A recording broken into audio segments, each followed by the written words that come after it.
Assalamualaikum warahmatullahi wabarakatuh.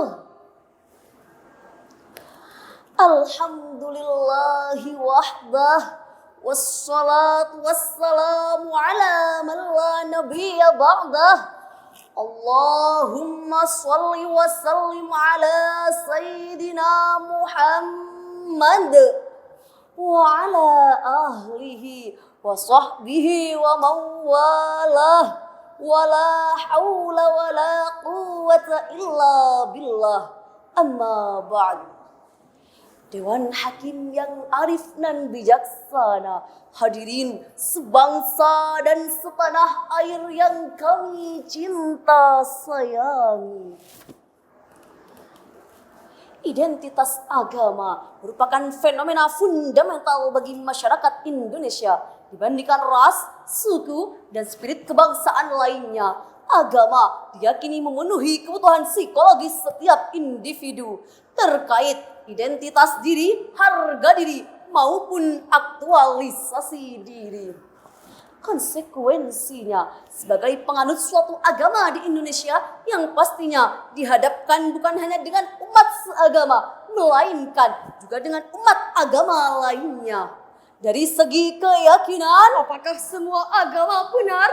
Atau agama yang dianutnya saja yang benar? Pertanyaan tersebut menjadi penting untuk direnungkan. Karena jika seorang individu beragama memiliki keyakinan semua agama benar, dia akan dianggap berakidah sabar-sabar. Akan tetapi, jika seorang individu beragama memiliki keyakinan hanya agama yang dianutnya saja yang benar, ia akan dianggap berakidah sangar. Dengan keyakinan tersebut, agama selain yang dianutnya akan dibina ke jalan yang benar.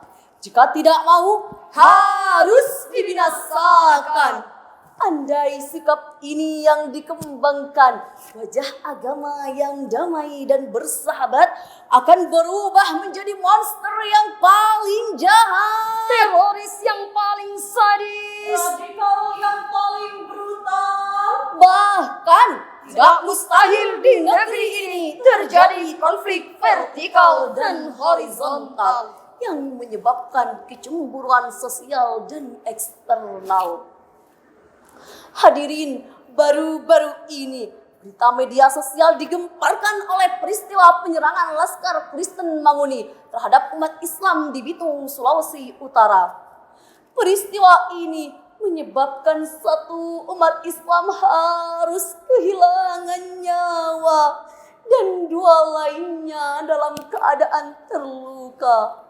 Kerusuhan ini terjadi karena hilangnya rasa toleransi dan saling memahami antar umat beragama, sehingga terjadilah saling bentrok, saling aniaya, dan saling lempar senjata. Jika peristiwa seperti ini terus terjadi di Indonesia, bukan hal yang mustahil dapat menghancurkan keutuhan negara Kesatuan Republik Indonesia. Na'udzubillah, summa na'udzubillah.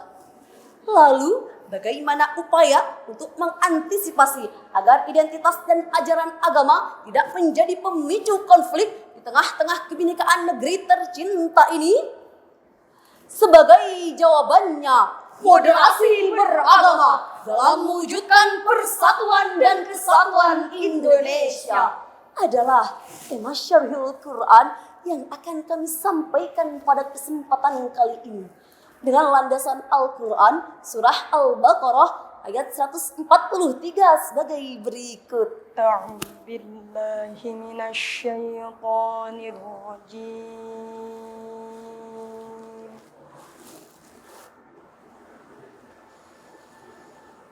Bismillahirrahmanirrahim.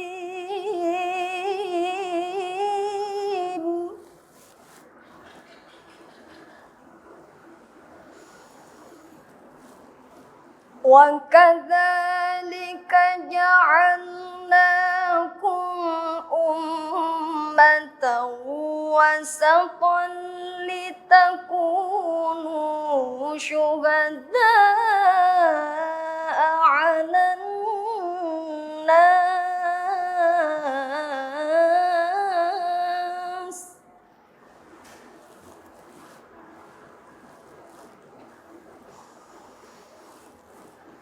لتكونوا شهداء على الناس ويكون الرسول عليكم شهيدا.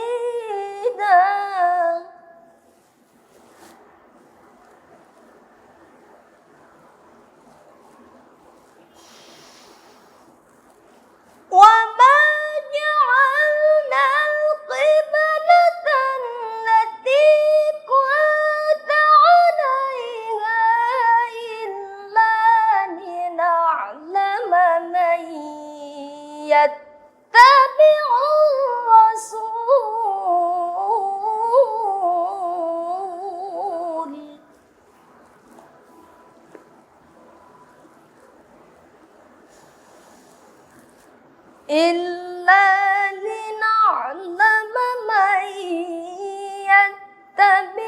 الرسول ممن ينقلب على عقبيه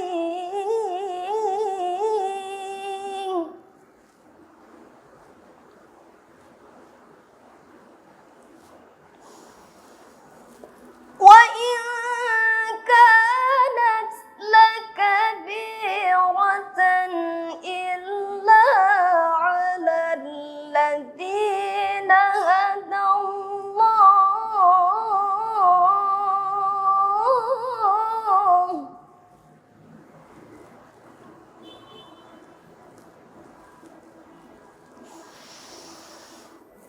وما كان الله ليضيع إيمانكم إن الله بالناس لرؤوف رحيم.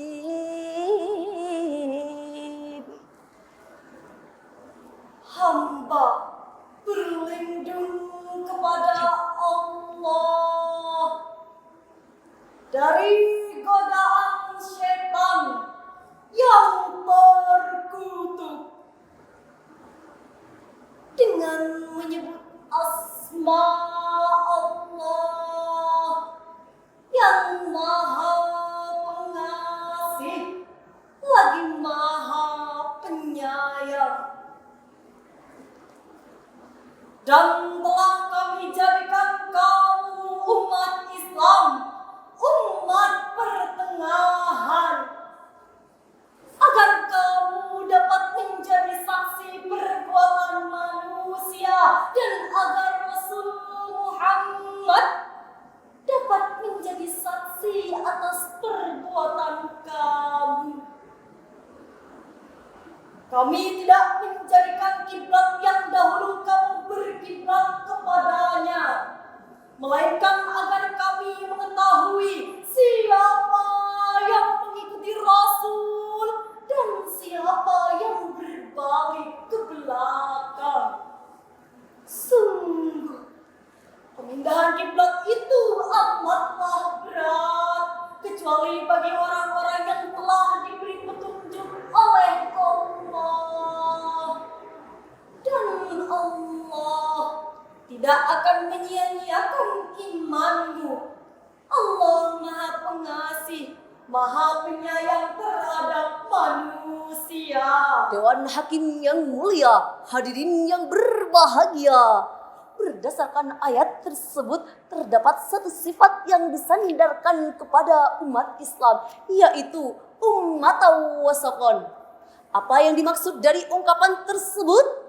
Imam Abu Tobari dalam tafsirnya Jami'ul Bayan fi Tafsiril Quran jilid 6 halaman 626 menuturkan bahwa wa ammal wasatu fa innahu fi kalamil arbil khiyar yuqalu minhu fulan wasatul hasabi fi qaumi ay mutawassitatul hasbi. Kata wastu dalam segi bahasa Arab berarti yang terbaik. Jika dikatakan si fulan wasabul hasabi fi qaumi, maka maksudnya dia memiliki garis keturunan tertinggi di kalangan kaumnya.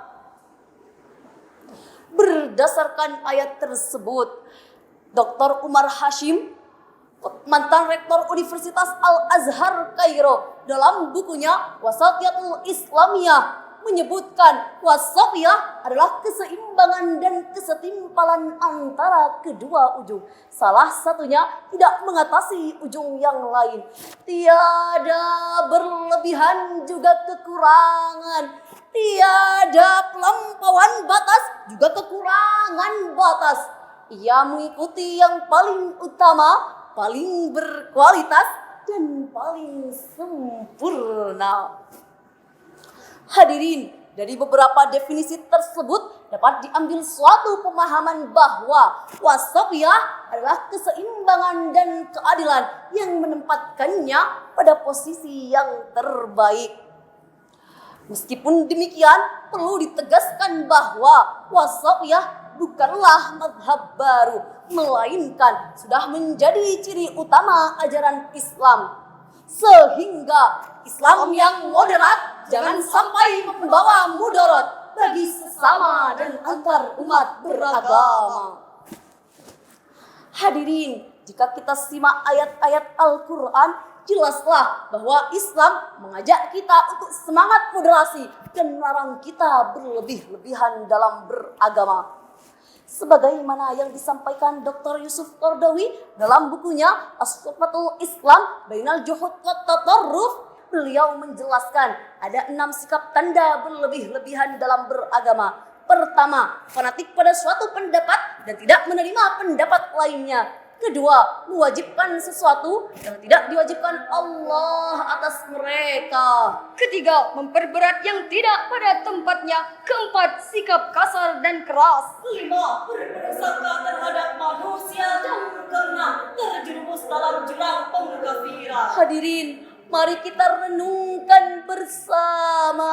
Apakah tanda-tanda tersebut ada pada diri kita? Apakah kita terperangkap pada fanatisme buta dan menyalahkan yang berbeda?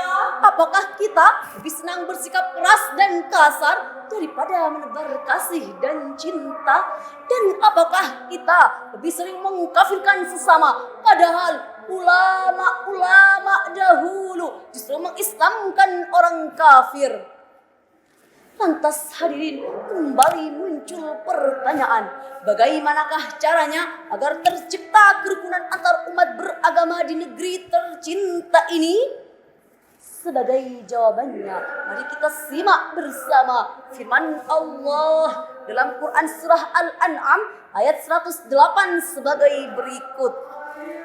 وَلَا تَسُبُّوا الَّذِينَ يَدْعُونَ مِن دُونِ اللَّهِ فَيَسُبُّوا اللَّهَ عَدْوًا بِغَيْرِ عِلْمٍ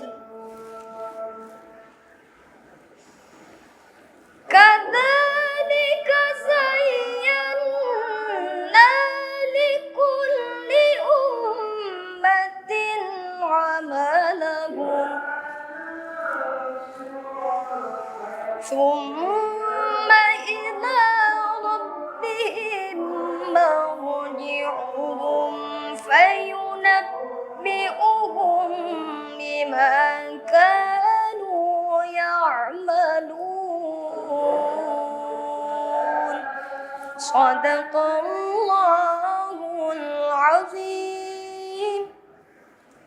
Dan janganlah kamu memaki sesembahan yang mereka sembah selain Allah, karena mereka akan memaki Allah dengan melampaui batas tanpa dasar pengetahuan. Demikianlah kami jadikan setiap umat menganggap baik pekerjaan mereka, dan kepada Tuhan tempat kembali mereka, dan Dia memberitahukan kepada mereka apa yang telah mereka kerjakan. Maha suci Allah dengan segala firman-Nya, dan Dialah yang Maha Agung. Dewan Hakim yang mulia, hadirin yang berbahagia, Imam Ali As-Sabuni dalam tafsirnya Safwatut Tafsir juz 1 halaman 410 menuturkan bahwa aila tasubbu alihatal musyrikin wa asnabahum. Janganlah kalian menghina sesembahan dan berhala orang kafir, karena di balik hinaan dan cacian kepada mereka akan timbul sebuah kerusakan, yaitu mereka akan menghina Allah dengan tanpa dasar ilmu pengetahuan. Menurut Profesor Dr. Quraish Shihab, ada 3 cara agar moderasi beragama dapat terlaksana. Pertama, Adanya pengetahuan pada diri kita. kedua, mengendalikan emosi dan nafsu belaka. dan yang ketiga. Memiliki kehati-hatian dalam beragama. Jadi, bukan ajaran agama yang dimoderasi, tetapi cara beragama kita yang perlu mendapatkan sentuhan moderasi, sehingga Islam menjadi agama yang rahmatan lil alamin. Hadirin, jika akhir-akhir ini masih ditemukannya aksi-aksi terorisme, radikalisme, penyerangan tempat ibadah umat lainnya yang katanya dilakukan oleh orang Islam, sekali lagi kami sampaikan, ini bukanlah ajaran Islam, tetapi ini hanya merusak keindahan ajaran Islam. Islam mempersilahkan umat Kristiani untuk sampai pada tingkatan Isa Al-Masih. Islam mempersilakan umat Hindu untuk mengamalkan ajaran Veda Vendaka Resi Agatya. Islam juga mempersilakan umat Buddha untuk menjalankan ajaran Dharma Siddhartha Gautama. Demikian pula Islam mempersilahkan umat Konghucu untuk sampai pada tingkatan Lisu, Sensu, dan Sensuennya. Bagimu agamamu dan bagiku agamaku. Hadirin, dari syarahan tersebut dapat diambil sebuah kesimpulan bahwa keberagaman merupakan sunnatullah yang Allah tetapkan kepada kita.